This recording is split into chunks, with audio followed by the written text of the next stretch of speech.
Alma, chapter 63. And it came to pass in the commencement of the 36th year of the reign of the judges over the people of Nephi, that Shiblon took possession of those sacred things which had been delivered unto Helaman by Alma. And he was a just man, and he did walk uprightly before God, and he did observe to do good continually, to keep the commandments of the Lord his God, and also did his brother. And it came to pass that Moroni died also, and thus ended the 36th year of the reign of the judges.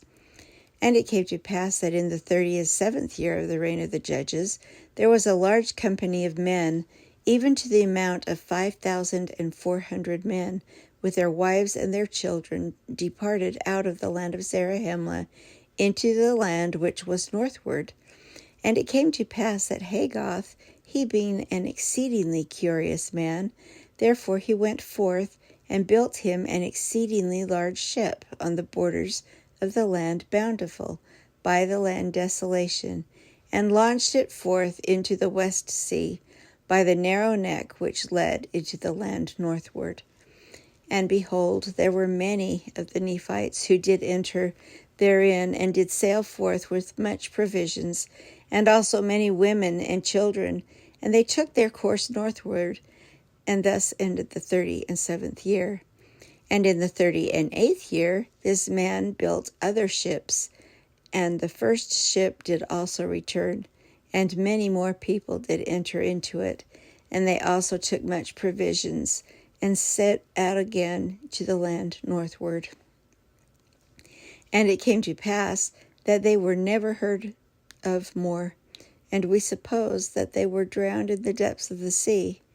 And it came to pass that one other ship also did sail forth, and whither she did go we know not.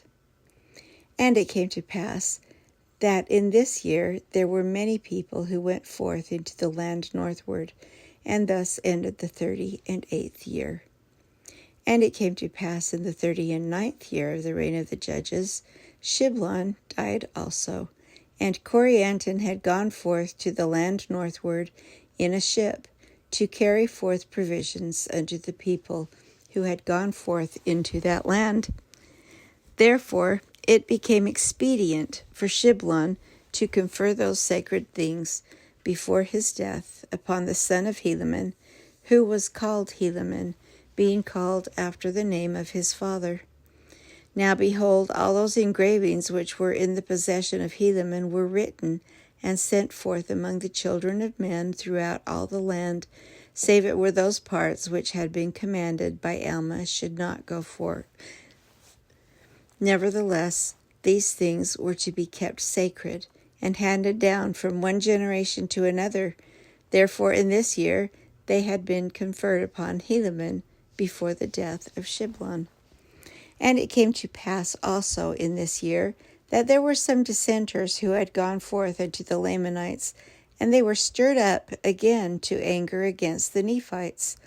And also in this same year they came down with a numerous army to war against the people of Moronihah, or against the army of Moronihah, in the which they were beaten and driven back again to their own lands, suffering great loss.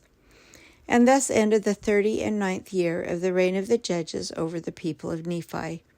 And thus ended the account of Alma, and Helaman his son, and also Shiblon, who was his son.